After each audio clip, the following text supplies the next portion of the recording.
नमस्कार, आप देखना शुरू कर चुके हैं बात देवभूमि की। मैं हूं आपके साथ पूजा मोहन पांडे। सरखेत के ग्रामीण ने रात को करीबन 2:30 बजे फोन करके बताया कि अगर ग्रामीणों को तत्काल मदद नहीं पहुंची तो सब कुछ तबाह हो जाएगा। बारिश ने शनिवार को प्रदेश भर में कहर बरपाया।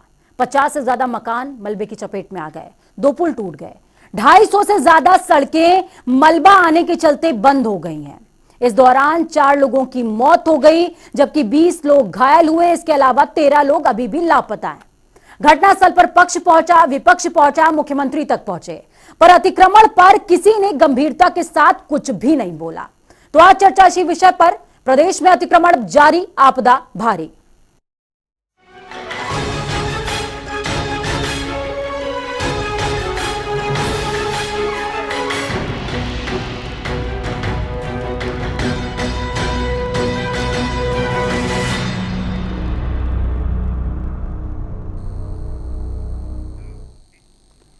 हमने आज तक कभी भी ये सोचा ही नहीं कि पिछले कुछ दशकों से आखिरकार आपदाओं की फ्रीक्वेंसी इतनी ज्यादा क्यों हो गई है। क्यों लगभग हर साल हम विकास के नाम पर बनाई गई कई इमारतों को खुद की आंखों के सामने धराशायी होता हुआ देखते हैं। इसका जवाब है वन भूमि पर अतिक्रमण। क्योंकि इस दिशा में असल में हम पूरे देश में तीसरे स्थान पर हैं। और जब मैं हम कह रही हूं तो अर्थ देवभूमि से है। राज्य में वन विभाग की 10,000 हेक्टेयर वन भूमि पर अतिक्रमण किया गया है। उत्तराखंड सरकार के वन विभाग ने आज तक न वेटलैंड चिन्हित किए हैं, न घोषित किए हैं। और इसका सीधा परिणाम यह कि हम कई जिंदगियां, करोड़ों रुपए और लोगों की पूंजी हर साल तबाह होते हुए अपने आंखों के सामने देखते हैं। चर्चा को खास बनाएंगे। चर्चा को खास बनाने के लिए हमारे साथ में सुनीता चंदेल जुड़ी हुई हैं, प्रवक्ता हैं ये भारतीय जनता पार्टी की तरफ से। सुनीता जी, पहली बार आप मेरे ख्याल से जुड़ रही हैं हमारे साथ में, बहुत स्वागत है आपका। लखपत बुटोला जी हमारे साथ में मौजूद होंगे, प्रवक्ता हैं कांग्रेस पार्टी के। और डॉक्टर किरण नेगी पर्यावरणविद के तौर पर हमारे साथ में मौजूद रहेंगी। वो आपको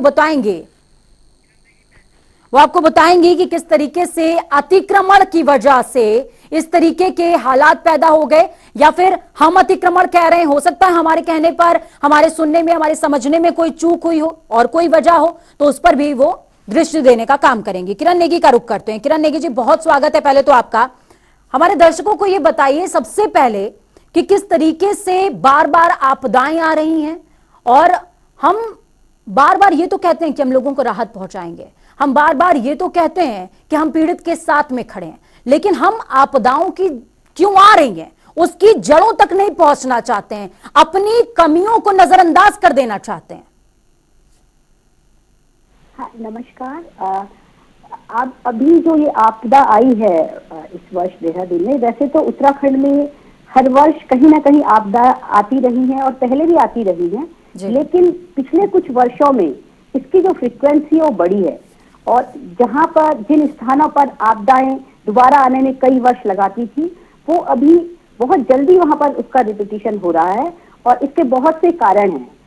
जैसा कि अभी आप अतिक्रमण बता रहे थे, ये भी उसमें से एक है, लेकिन मुझे लगता है कि और भी बहुत से कारण हैं जो आपदाओं के आने के कारण हैं। हाँ, अतिक्रमण। हेलो, हाँ जी, आवाज आपकी आ रही है, बोले। आ रही है। अतिक्रमण बेसिकली अतिक्रमण से नुकसान ज्यादा हो जाता है, क्योंकि अगर पानी के रास्ते में कहीं पर कुछ कंस्ट्रक्शन हुआ है, कुछ लोग बसे हैं, कुछ इमारतें बनी हैं, तो उनका सीधा नुकसान होता है। लेकिन आपदाओं का एक लंबा इतिहास यहाँ पर रहा है।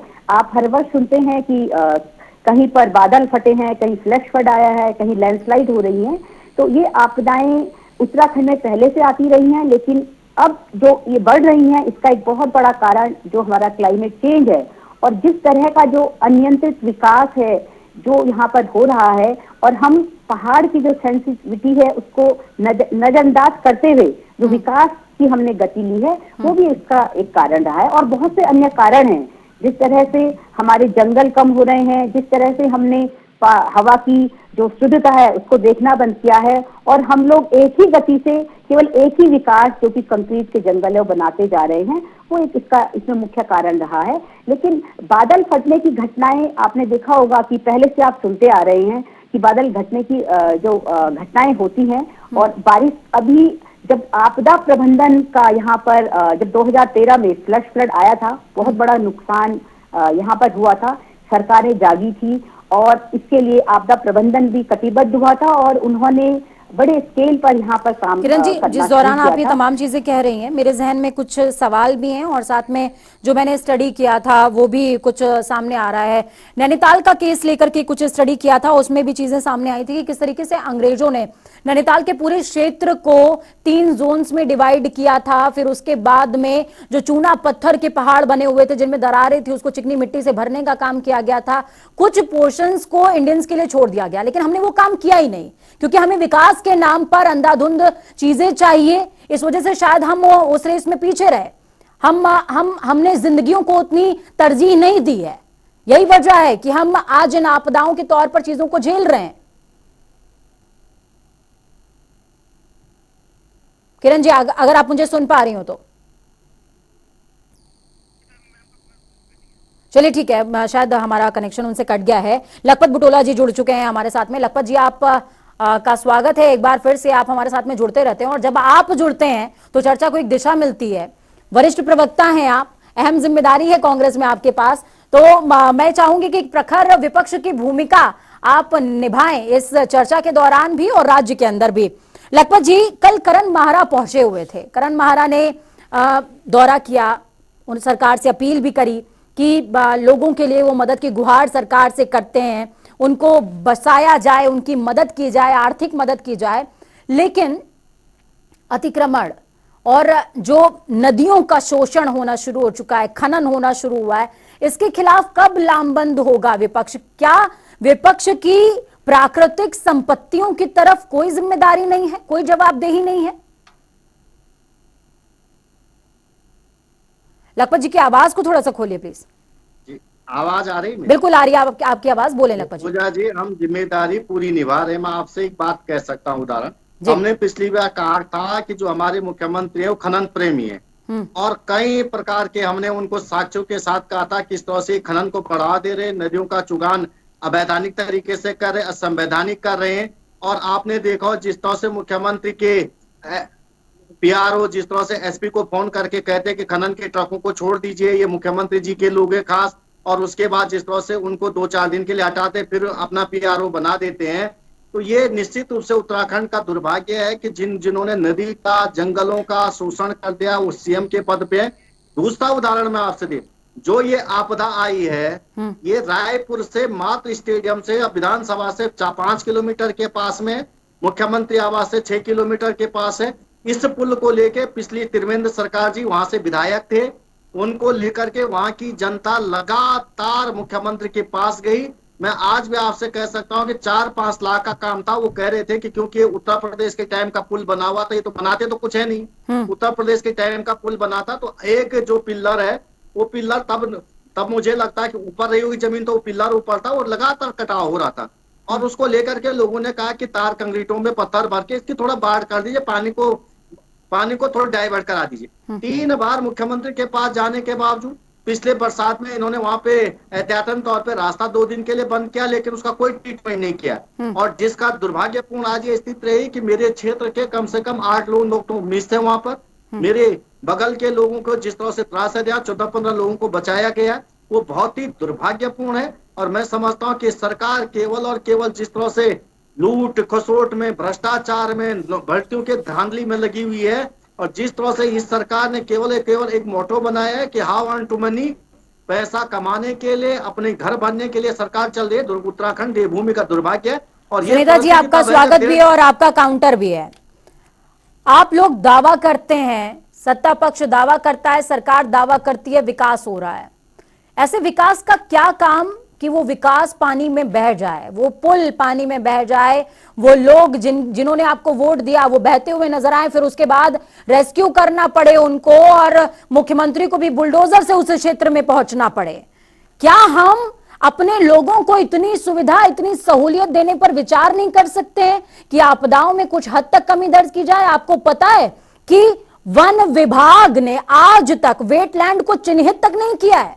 सुनीता जी, जी जी जी पूजा जी, देखिए माननीय मुख्यमंत्री जी जिस प्रकार से जो प्रभावित क्षेत्र है लगातार उन्होंने खुद जाकर मॉनिटरिंग किया है, और सभी जितने भी जनप्रतिनिधि हमारे विधायक गण हैं उन्होंने सभी लोगों ने जिस प्रकार से देखिए 2:30 बजे फोन आया था, 2:36 पर फोन आया था, और उसके बाद जो है तमाम हमारे जो बचाव करता है पूरी हमारी एसडीआरएफ की जो सुनीता जी मेरा सवाल आप नहीं समझ पाए, सुनीता जी मेरा सवाल नहीं समझ पाए। मैं एक्शन के रिएक्शन का बात ही नहीं कर रही हूं, मैं एक्शन से जो ये रिएक्शन हुआ है उसके पहले जो एक्शन था मैं उसकी बात कर रही हूं।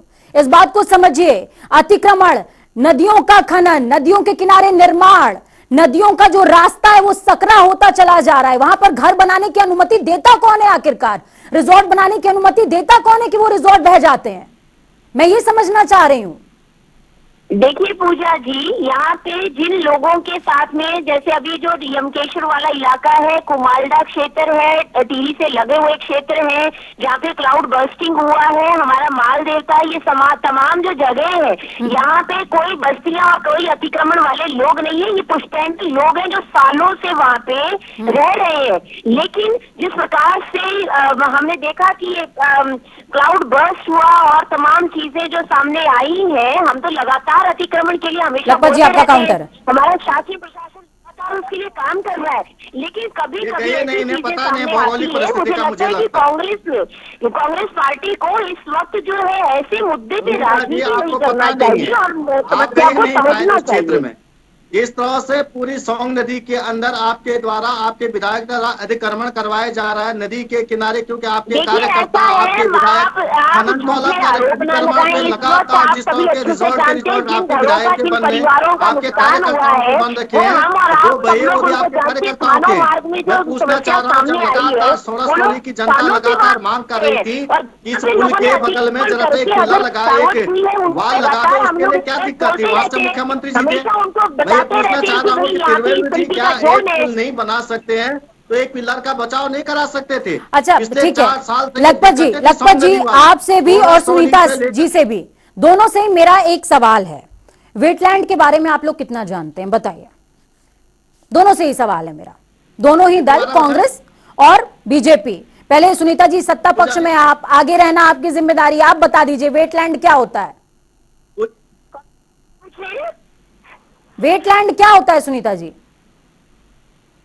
देखिए ऐसा है, यहाँ पे जो राज्य सरकार की अपनी जो भूमिका है मैं उसके पक्ष में यहाँ पे बात रखना चाहूंगी कि जनता के साथ में भारतीय जनता पार्टी खड़ी है, और हमारी जो ये जो डिजास्टर मैनेजमेंट की जो टर्म्स है और जो डिजास्टर मैनेजमेंट में या मिटिगेशन के लिए हमारी सरकार क्या कार्य कर रही है उसके लिए मेरी जवाबदेही है। सरकार जो प्रयास अपने कर रही है, विलेज स्तर तक हम लोगों ने डिजास्टर मिटिगेशन यूनिट की स्थापना कर दी है, और राज्य सरकार इस विषय पे गंभीरता पूर्वक कार्य भी कर रही है, क्योंकि ये ऐसे मुद्दे हैं जो कभी खत्म नहीं होंगे। जिस प्रकार से जिन जोन शुरू नहीं होंगे सुनीता जी तो खत्म कैसे होंगे? बताइए, आप डिजास्टर मैनेजमेंट पर चर्चा करने के लिए बैठी हैं, आपको वेटलैंड के बारे में नहीं पता? 3 जोन्स क्या होते हैं बता दीजिए। देहरादून में आप रह रहे हैं ना, देहरादून में रह रहे हैं, देहरादून मिश्रित क्षेत्र है। लेकिन जो मेरे पास जो टर्म्स है, जैसे हमने यहाँ पे लैंडस्लाइड हैजर्ड डोनेशन की बात कही जो ज्यादा इम्पोर्टेंट है, मुझे लगता है कि यहाँ परिभाषा से ज्यादा इम्पोर्टेंट ये है कि हमारी गवर्नमेंट जो है लैंडस्लाइड हैजर्ड डोनेशन में क्या काम कर रही है। तो वो क्षेत्र जो अस्थिर प्रकृति के होते हैं, बरसात में कोलैप्स कर जाते हैं, उन सभी जगहों पे समस्त क्षेत्रों तथा नए जो। सुनीता जी, क्या आपको ये पता है कि पिछले 10 सालों के अंदर, पिछले 10 सालों के अंदर आपके राज्य के अंदर 10,000 हेक्टेयर भूमि पर अतिक्रमण हो चुका है? ये जानकारी है आपके पास? देखिए, जितना भी डाटा हमारे पास है, कई केसेस कोर्ट में चल रहे हैं, और ये अतिक्रमण तो कांग्रेस द्वारा बसाया हुआ है। आज ये लोग कह रहे हैं, जब हमारी गवर्नमेंट सत्ता में तब कह रहे हैं कि इन लोगों ने अतिक्रमण हटाए। लखपत जी, आपका काउंटर भी है, और मैं चाहूंगी कि आप प्लीज पहले अगर हो सके, अगर आपको पता हो तो वेटलैंड को जरा सा एक्सप्लेन कर दीजिए।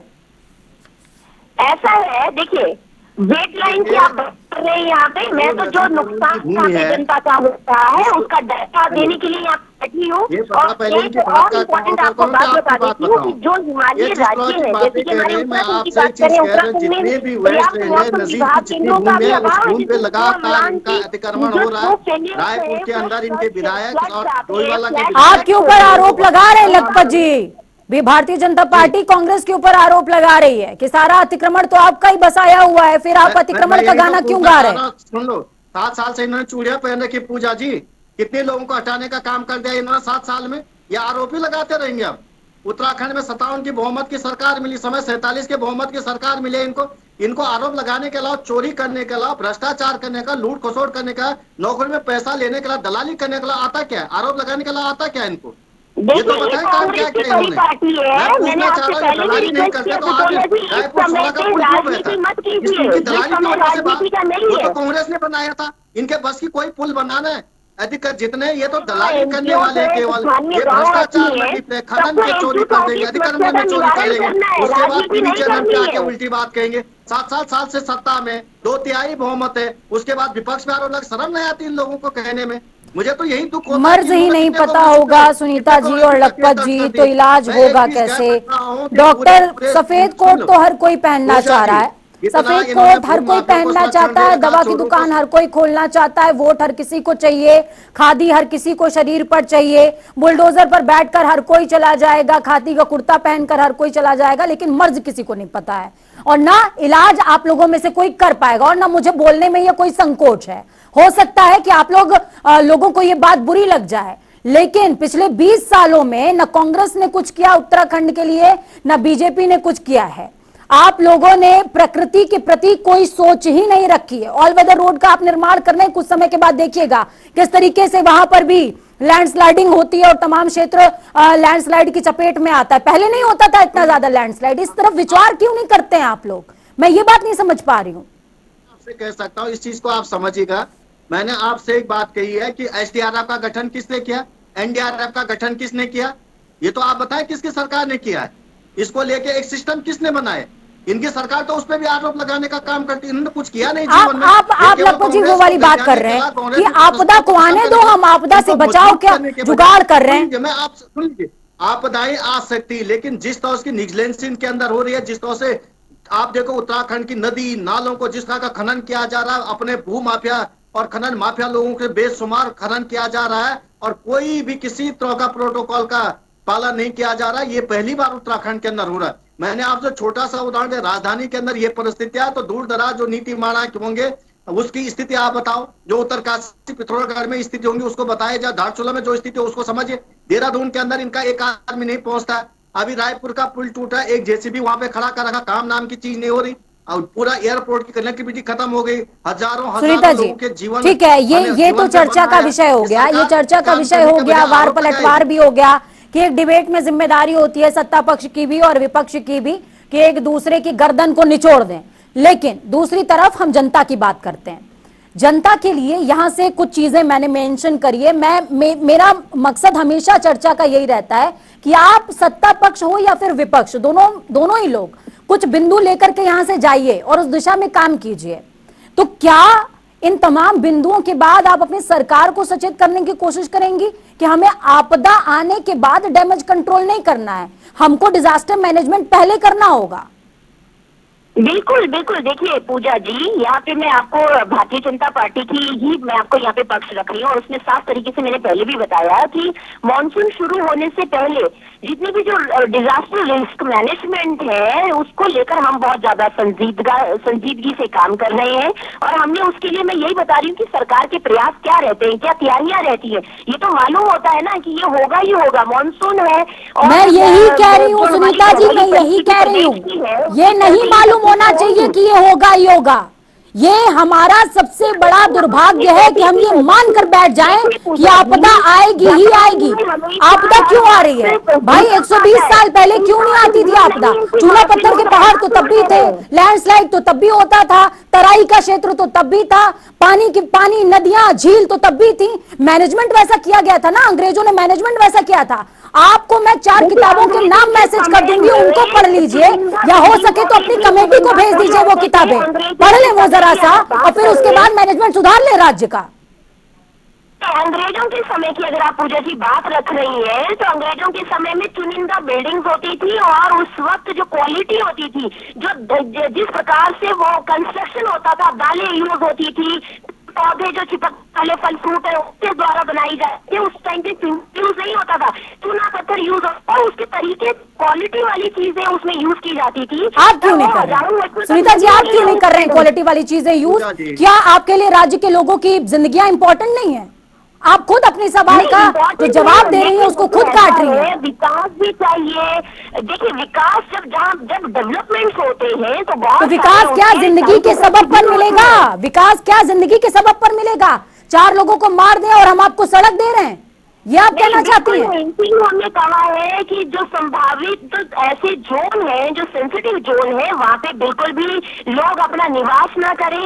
हमने मानसून आने से पहले भी सचेत किया था, उसके बाद भी सचेत किया, और लगातार हमारे देखिए हमारे शासन प्रशासन द्वारा लगातार अतिक्रमण पे कड़ा प्रहार होता है। ये तो कांग्रेस वाले है ना जो वहाँ पे खड़े हो जाते हैं कि आपने इनको पानी देने का वादा किया, आपने इनको बिजली देने का वादा किया, प्रधानमंत्री आवास योजना से आवास देने का वादा करें और इन लोगों को नहीं दे रहे। तो ये कांग्रेस ही है जो आपने इनसे सवाल पूछा कि डिजास्टर मैनेजमेंट के लिए क्या किया, ये नहीं बताएंगे। हम बताते हैं हमने क्या किया, लेकिन उन्होंने क्या काम किया उसको कमजोर करने के लिए इन्हें बताना पड़ेगा। अपने संस्थाओं को क्यों मजबूत नहीं किया, ये तो ये बताएंगे। मैं पूछना चाह रहा हूँ, एनडीआरएफ का गठन किया, एनडीआरएफ का गठन किया, आपने उनको कमजोर करने का काम क्यों किया? उनको उन संस्थाओं को मजबूत क्यों नहीं किया? ये तो ये बताएंगे। ये केवल और केवल मैंने आपसे कह दिया, ये सरकार में लिप्त है।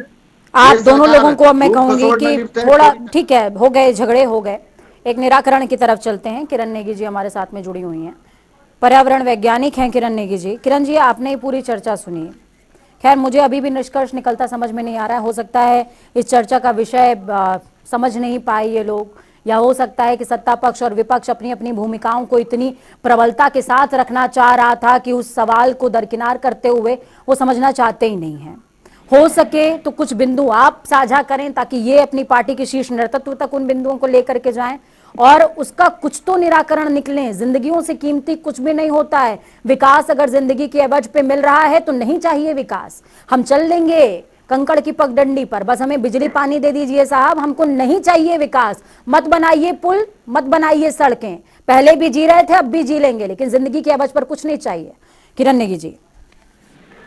मैं यहाँ पर 2 बातें रखना चाहूंगी कि अभी जिस तरह से विकास की बात यहाँ पर हो रही है, क्योंकि यहाँ पे वैसे 2 पक्ष है। एक तो आपदा को लेके बात हो रही है, जो आपदा अभी रिसेंटली देहरादून के पास में आई है, और जिसमें कि पहले भी मेरी कई चर्चाओं में बात हो चुकी है कि जो आपदा है उसको हम 3 तरह से देखते हैं। एक तो आपदा से पहले, आपदा के दौरान और आपदा के बाद क्या। तो हमारी अक्सर जो आपदाएं आती हैं तो आपदाओं के समय तो बहुत से लोग अलर्ट हो जाते हैं, बहुत सी चर्चाएं भी होती हैं, बहुत से लोग वहां पर पहुंचते भी हैं, लेकिन अगर हम सामाजिकता की तरफ देखें तो आपदा के बाद भी वहां पर जो इफेक्ट रह जाता है उसको लेके भी बहुत लंबा काम नहीं हो पाता है, जिस पर भी काम होना बहुत जरूरी है। लेकिन इसके अलावा जैसा कि आप प्रश्न कर रहे हैं कि विकास की जो बात है, बहुत लंबे समय से हम लोग भी एक लड़ाई लड़ रहे हैं कि जो हम जीडीपी के रूप में जो हम विकास को देते हैं, ग्रॉस इन्वायरमेंट प्रोडक्ट, हमारे उत्तराखंड जैसे इकोलॉजिकल स्टेट को एक जीडीपी की बात भी करनी चाहिए जो कि ग्रॉस इन्वायरमेंट प्रोडक्ट है।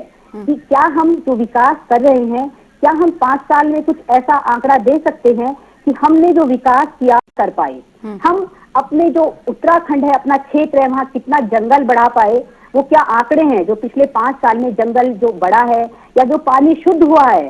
क्योंकि जब हम इस तरह की बातें करते हैं, विकास की बातें करते हैं, तो वहां पर जो बड़ी बड़ी बिल्डिंगें हैं, जो निर्माण होते हैं, वही विकास में उसमें आते हैं, दर्ज में आते हैं। तो क्यों ना हम एक जो पर्यावरण की बात है जैसा कि मैंने कहा इकोलॉजिकल स्टेट है, तो इसके विकास की जब परिकल्पना हो तो इस तरह की बातें हो कि उसमें पर्यावरण, जो भी हमारी इकोनॉमी है वो इकोलॉजिकल इंक्लूसिव हो, जो हमारा इन्वायरमेंट भी उसमें ध्यान रखा जाए जब हम विकास। चलिए, बहुत शुक्रिया आप तीनों ही लोगों का हमारे साथ जुड़ने के लिए। और सुनीता जी, लखपत जी, थोड़ा सा मैं सख्त हो गई बोलते समय, क्योंकि लोगों की जिंदगियों का कुछ ज्यादा ही ख्याल है, भावनाएं कुछ ज्यादा ही हैं हमारे अंदर, तो शायद हो सकता है मेरा लहजा थोड़ा सा सख्त हो गया हो, उसके लिए मैं माफी चाहूंगी। लेकिन जो भाव है उनको समझने की कोशिश कीजिए कि लोगों का दर्द है देखा नहीं जाता।